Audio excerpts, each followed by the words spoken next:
program studi S1 Akuntansi. Nah, kali ini saya akan membahas terkait dengan sejarah akuntansi, laporan keuangan, dan standar akuntansi. Nah, sejarah akuntansi, laporan keuangan, dan standar akuntansi ini dibagi menjadi 5. Yang pertama yaitu definisi akuntansi, yang kedua yaitu sejarah akuntansi, yang ketiga yaitu laporan keuangan, yang keempat yaitu standar akuntansi, dan yang terakhir yaitu adalah pengaruh perkembangan dunia terhadap standar akuntansi. Baik, yang pertama kita akan membahas definisi akuntansi.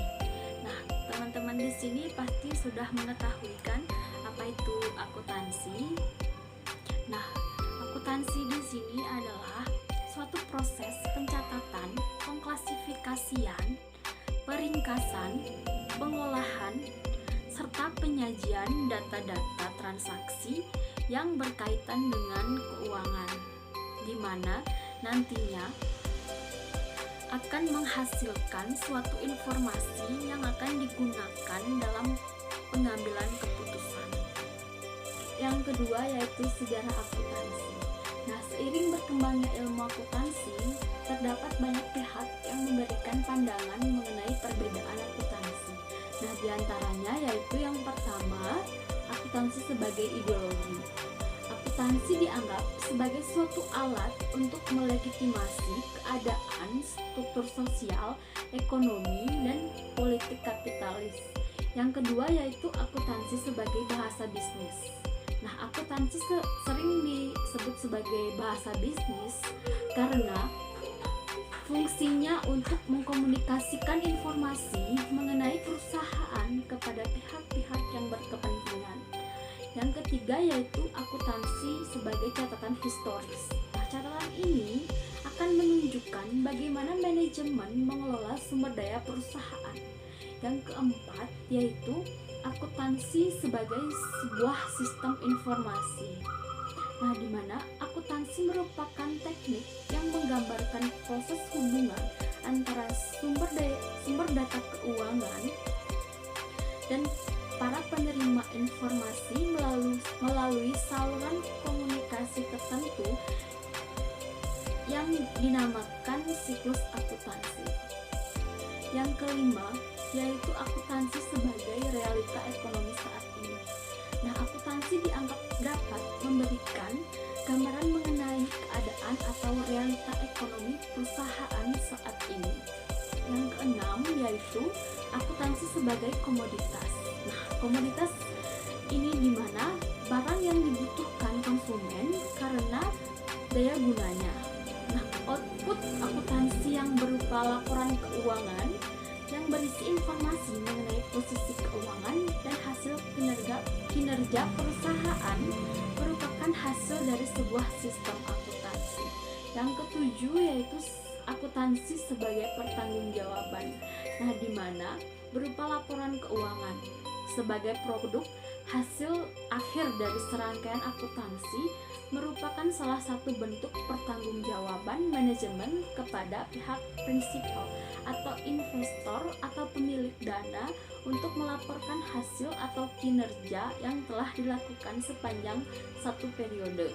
Yang terakhir yaitu akuntansi sebagai teknologi. Nah, di mana teori akuntansi merupakan bagian dari praktik. Agar teori akuntansi bisa terpakai dalam praktik, maka diperlukan sebuah teknologi untuk menjembatani antara teori tersebut dengan praktik. Nah, yang ketiga yaitu laporan keuangan. Jadi teman-teman di sini pasti sudah mengetahui apa itu laporan keuangan. Nah, laporan keuangan itu adalah hasil dari proses akuntansi yang dapat digunakan sebagai alat untuk mengkomunikasikan data keuangan atau aktivitas perusahaan kepada pihak-pihak yang berkepentingan. Nah, di mana laporan keuangan berdasarkan urutan laporan keuangan dibagi menjadi 5. Yang pertama yaitu laporan laba rugi, yang kedua yaitu laporan modal pemilik, yang ketiga yaitu neraca, yang keempat yaitu laporan arus kas, dan yang kelima yaitu catatan atas laporan keuangan. Baik, yang keempat yaitu standar akuntansi.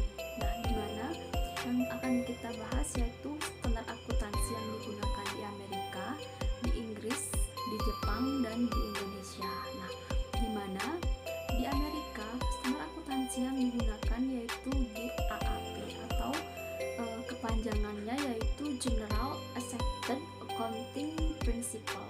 Nah, yang kedua yaitu standar akuntansi yang digunakan di Inggris yaitu IFRS. Kepanjangan dari IFRS yaitu International Financial Reporting Standard. Nah, yang keempat yaitu standar akuntansi yang digunakan di Jepang. Nah, Jepang juga sama menggunakan standar akuntansi GAAP atau General Accepted Accounting Principle. Nah, standar akuntansi yang digunakan di Indonesia yaitu PSAK atau disebut dengan Pernyataan Standar Akuntansi Keuangan. Nah, selanjutnya kita akan membahas persamaan dan perbedaan standar akuntansi antara Amerika, Inggris, Jepang, dan Indonesia. Nah, persamaannya yaitu sama-sama membuat penyajian laporan keuangan.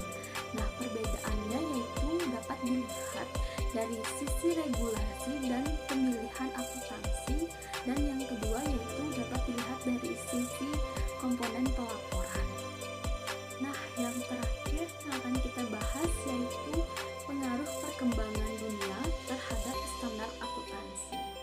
Nah, perkembangan dunia tentu saja dapat mempengaruhi standar akuntansi yang ada di setiap negara. Nah, seperti halnya IFRS sebagai acuan prinsip akuntansi di Eropa. Nah, GAAP sebagai acuan prinsip akuntansi di Amerika, dan PSAK merupakan acuan prinsip akuntansi yang ada di Indonesia. Oke teman-teman, itu tadi sudah kita bahas terkait dengan sejarah akuntansi, laporan keuangan, dan standar akuntansi.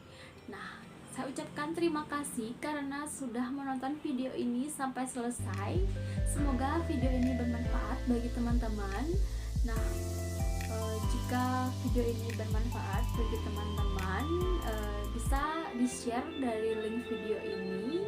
Jangan lupa like, subscribe, komen, dan share. Dan sampai jumpa di video selanjutnya. Dadah!